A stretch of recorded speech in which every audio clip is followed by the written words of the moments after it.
While it can be nice having a lazy, laid-back horse, sometimes it can be really frustrating because you can't always get them to do something. So in this video today, I wanted to talk about how to ride a lazy horse and then also some exercises you can do to help get them more responsive and moving forward. The most important thing to remember when it comes to riding a lazy horse is that you always ask them to do something with the lightest pressure, and if they don't respond to that, then you're gradually going to increase your pressure until they respond, and then as soon as they respond, you release the pressure. So horses learn by pressure and release, and what that means is they learn from when you release the pressure that is the right way to respond. So for example, if I'm asking Tucker to turn his head this way, as soon as he turns that nose, I give that pressure, and that way he learns that he did the right thing. So if I want him to bring his head all the way back to my knee, I'm going to apply the pressure, and as soon as he gives, I release the pressure, and that way he knows he did the right thing. Now let's apply this to getting the horse to move forward. So the very first thing I'm going to do when I want a lazy horse to move forward is I'm going to think, go forward. Because believe it or not, some horses, they just pick up on that stuff and they can feel that through your body somehow. If he doesn't respond, I'm going to squeeze him with the calf of my leg, and if he doesn't respond to that, I'm going to give him a kick, and I'm going to increase the kick until he moves forward. And as soon as he moves forward, I will release the pressure. All right, we're gonna do that again just because repetition is the way to understand things. So if I'm at a standstill on my lazy horse, the first thing I'm gonna do when I wanna move forward is I'm gonna think I'm moving forward. From there, I'm gonna squeeze with my calves, and right there, he just responded.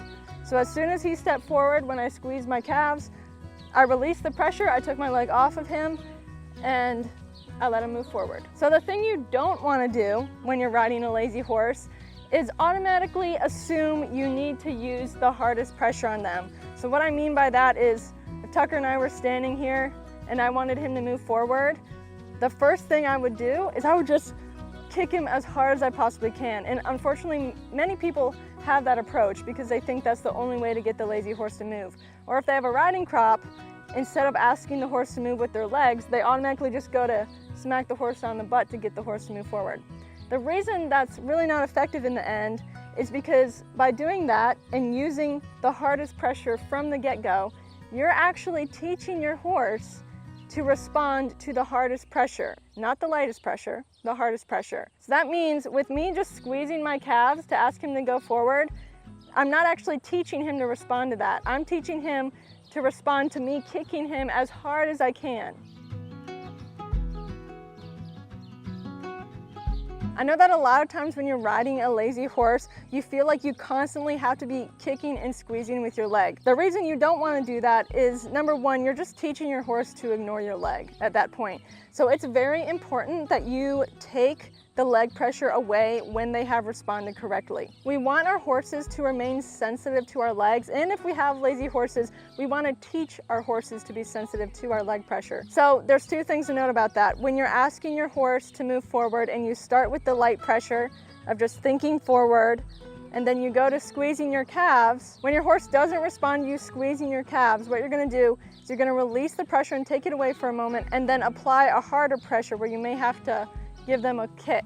And then as soon as they move, you release that pressure. So horses learn by the release of pressure. So if you never release the pressure and you're constantly holding your leg to your horse and squeezing them, they are never going to know that they're doing the right thing. Now let's talk about some exercises you can do with a lazy horse to help encourage them forward and help them be more responsive. A lot of lazy horses are going to be very dull on the ground, just like they are in the saddle. So what this means is you may ask them to do something and you really have to kind of pull them around or push them to get them to do anything. So for example, with a lazy horse, what may happen is if I wanted the horse to move away from me, the horse probably isn't going to move if I walk into them. So with a lazy horse, I'm going to have to be walking and pushing them like that. Another point is a lazy horse, if I'm leading them, I may have to be dragging them along and getting them to move up with me. So when it comes to training horses for anything, I like to start on the ground. So I'm going to start kind of hitting these points on the ground that once I get on the horse,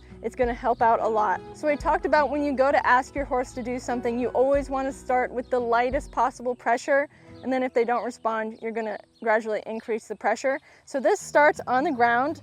Let's take our lazy horse not wanting to lead. So if I want my lazy horse to move forward, I can start with like a light pressure, and Tucker's very good with this, so he just moves forward right away. But what you may have to do with a lazy horse is you're gonna apply the light pressure and ask them to step forward, simply just even by moving your hand forward like he did there. But if that horse doesn't respond, you're gonna kind of give your hand back. You always wanna give your pressure between increasing your pressure, just so that the horse understands you're increasing the pressure. So then I'm gonna go to a medium pressure where I may actually have to be pulling on the rope. And there you see Tucker definitely steps forward. So if you've applied the light and the medium pressure and your horse still doesn't want to move forward, you may just have to kind of like be pulling on that horse's face and holding that pressure until he steps forward. And then as soon as he were to step forward, you release the pressure so he knows that he did the right thing. Doing groundwork exercises on the ground where you're asking your horse to move out and around you is going to make your horse very sensitive to your leg under saddle. And the reason for this is your horse actually sees you kind of as the leg when you're doing groundwork with them. So for example, if I'm wanting him to move over, all I have to really do is walk to where my leg would be, and my belly button is pointing right there, and he is moving over. If I want him to move his hind end, I point my belly button at his butt and he moves that hind end away. And it takes very little pressure for me to get him to do that, but that's only after I've done this a lot with him. And so then when I get on him under saddle and we're doing the same thing and I start using my leg just like I was using my belly button, he's gonna be a lot more responsive. So maybe your horse could greatly benefit from groundwork, but you just don't know where to get started. I've built an online course that walks you step by step through some really simple groundwork exercises that are going to be very beneficial to getting your horse to be more responsive and respectful of your aids. This is the How to Gain and Maintain Your Horse's Respect Through Groundwork course. You can go to shop.equinehelper.com to check that out, or just click the link in the description. An easy exercise you can do under saddle to help your horse become more responsive is just doing transitions, and even like a walk to a trot transition, and now halt to a walk. So all I'm gonna do is asking my horse to walk, asking my horse to stop, asking my horse to trot, and mixing that up a bit. And what that's gonna do is it's gonna get your horse focused on what you're asking them. Good boy.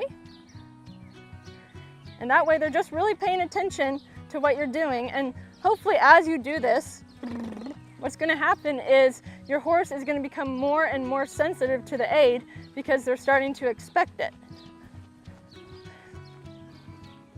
Good boy. You can even add a back up, so that's always good, and then I can move forward from the backing up. So now he's really moving out and he's got a big walk. And we'll go from a standstill to a trot. Trot. Good, that was a nice transition. You can even add a little canter. Good, and then good. And so just doing a bunch of different things, you know, to keep your horse focused and moving. That's why transitions are so effective. Another great exercise under saddle you can do to help get your horse responsive is a transition within the gait. So what I mean by that is you can practice at a walk, for example, and you can practice walking slow, and then using your seat and get your horse to walk out and have a big walk. And then you can just slow down and then do a big walk, not breaking into the trot. And then we can have a medium walk. And this is also great for teaching your horse to respond more to your seat, and that's going to free up your leg to where you're not relying so much on your leg to get your horse to move forward. So let's do this at a trot real quick. You can do this walk, trot, canter. So I have my trot here.